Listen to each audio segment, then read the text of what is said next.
Hello, I'm Bob the Bookerer and welcome to my channel. And today, hang on, a very quick important dog moment. There we go. just while we start, he's gonna probably just nap through this now. There we go. I'm Bob the Bookerer, welcome to my channel. And today I just wanted to go over the books that I've been reading this week. So let's get started talking about some of those. So first up, I wanted to talk about this novella that I really just loved called Aestrea by Kruimink. And it is quite an odd book in a really good way, I think, where it doesn't at first appear immediately obvious how real or true parts of this book are. And I know it's fiction, but I mean in the sense of even within the world that the novella operates in. It's a tiny little thing of a book, but essentially we start off with a woman who is there with her child and is worried about his future. And so she is looking at all the various ways that she might be able to keep him alive on board this ship. Everybody around her seems to have an opinion on the various ways that they can keep this child alive. And that involves various sort of bits of medicine or what have you. All of these things that they're going to try on the child. And some of them say, well, actually, yes, do this. Use blister powder, it will really help. Don't use blister powder, it will put the child through a lot of pain and they won't survive. All these sorts of things are going on. But kind of in the midst of this, there's something else going on where we have this very strange journey that's never fully made clear. We don't really know why they're on the ship. We don't really know where they're going. We don't know a great deal about some of these characters. And again, like I said, it's a short book, it's a novella. And so we kind of just barrel through some of what's happening until we get towards the end, which has this, again, without spoiling anything, this sort of mystical element to it.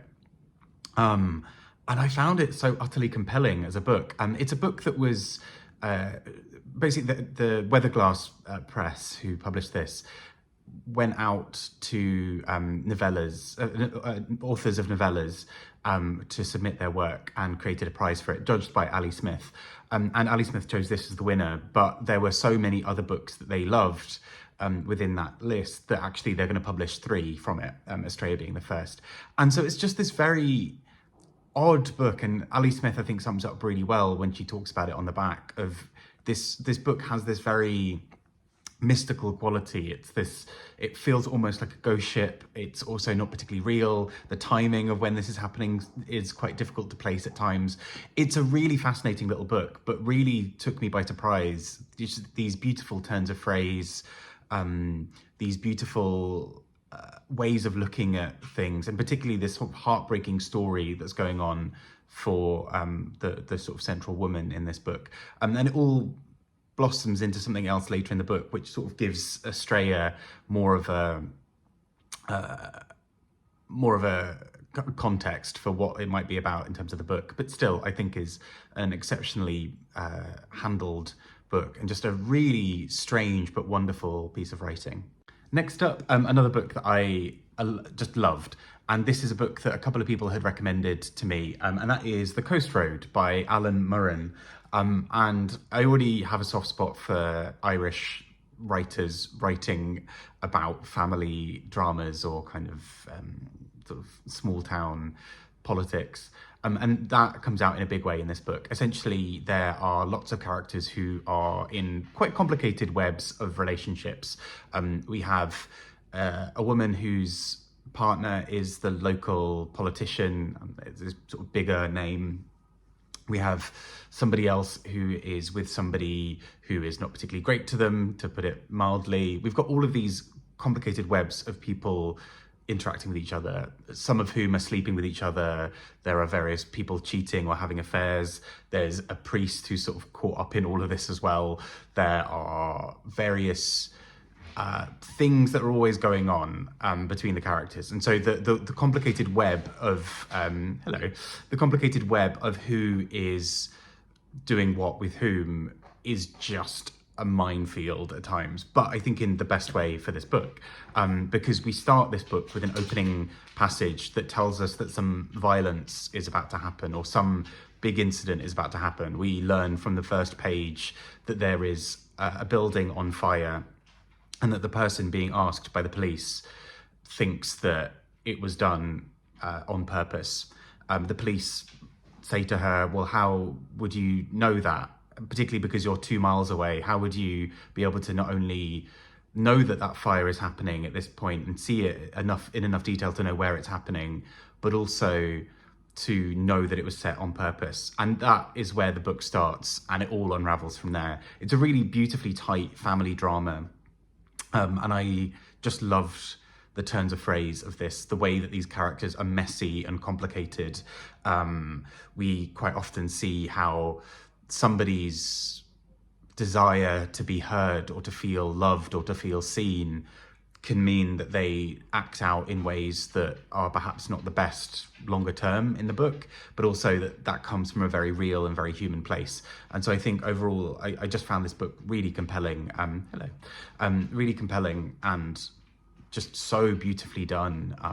I really felt for the characters in this book. It's a book that really focuses a lot on the inner lives of women as well. And the women in this book are just these ferocious, fantastic characters who I really loved. So yeah, really, really highly recommend this.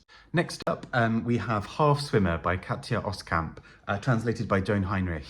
And I really loved Marzahn Mon Amour, also by this author. I think Half Swimmer, if I'm right, came first in German, but this has been published later in translation. And Marzahn Mon Amour really focuses on her life in Germany, particularly during a time of it being divided. And this book also picks up on that. This feels more like the stories of somebody going over key parts of their childhood. So we have moments about liking somebody or kind of hearing something for the first time, or trying to establish who they are, and all these sorts of things. And I found it really compelling. I still think Marzahn Mon Amour I maybe loved a little bit more, but there's something about the compelling way that this book approaches that period of German history that I thought was really interesting, because for the most part, it's this spectre in the background. We don't fully see this. Parts of this book could have been written or set anywhere in the world, really. But there are some moments where the Germanness and the sort of GDR moments break into this, and we suddenly see how there's something slightly off kilter about her life, that there are these moments where what would be a slightly more normal situation for somebody in a different part of the world might be slightly more perilous for her, where she has to think about her uniform for the local party and sort of politics and all that kind of jazz. And she's got to think about all these other things. And there's this subtle background hum of it, where it's not always present in every single moment, but it's there, and it's something that can't be overlooked. But because she's a young girl in this, her life is shaped by it. It's the water she swims in. She doesn't really know a world before it. And as a result, she has to learn what's normal and what's not normal.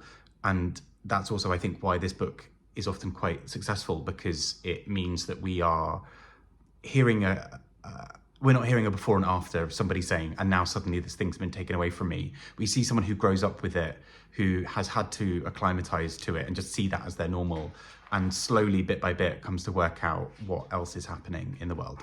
And last but not least, we have Grayson Perry with The Descent of Man. So Grayson Perry, for those of you perhaps outside of the UK, and even within the UK, I don't know how well known he is. He's an artist. He's known for being quite bold and provocative, and also for often wearing women's clothes. He dresses, not necessarily as a character, but part of his brand almost, or part of who he's often seen to be, is dressing in quite frilly things as this almost a young girl kind of style of what he wears. But this book is a non-fiction book of him talking about masculinity and gender more generally. And I think it's mostly pretty successful. I really enjoyed the ways that he looks at toxic masculinity and various other things within it, and particularly his ability to speak on that as a man, and particularly a man who plays with gender sort of quite visually as well a lot of the time. And he talks about often having worked with young men in various places, and the ways that they talk about gender and they talk about their place within the world is really interesting. I will say, I don't think it necessarily pushes enough. I think there are some very interesting anecdotes and conversations that happen within this book. And clearly he's thought a lot about this.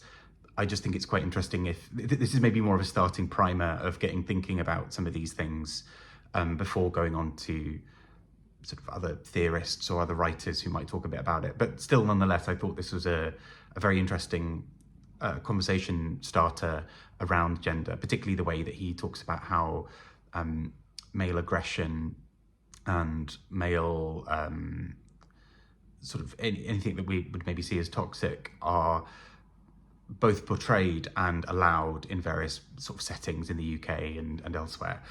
So I thought that was quite an interesting conversation piece within that. But I would sort of say this is maybe the starter piece and then go and read something more. But regardless, interesting to hear his thoughts.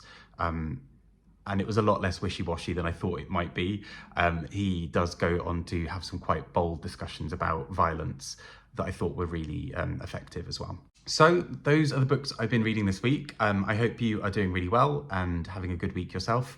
I'm intentionally trying to keep some of the bookery ones that I've been reading off this, just because otherwise this will get very bookery for the next month or so. But yes, lovely to see you, I say, staring at my phone. I hope you're having a good week and that your reading has been good too. Take care, look after yourself, and see you soon. Bye-bye.